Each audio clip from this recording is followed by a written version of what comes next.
really. Yo mga par, kamusta? Ang reaksyon ng dating sparring partners ni Manny Pacquiao. Pero bagong lahat mga idol, suportahan nyo naman ang ating channel. Maraming salamat po.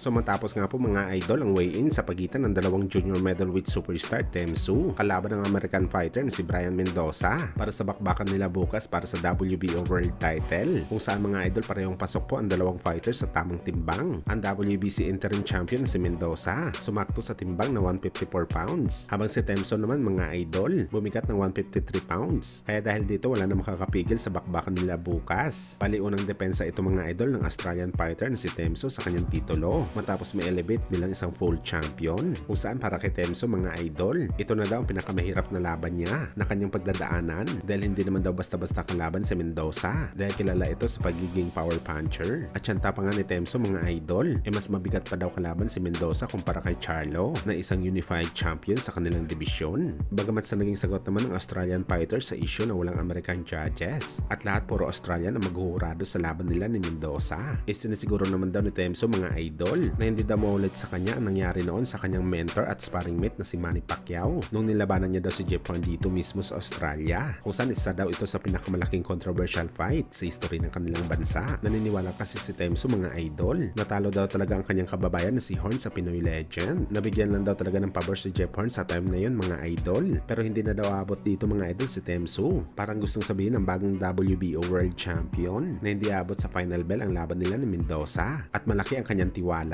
na isa sa kanilang gagapang at mananockout sa bakbakan.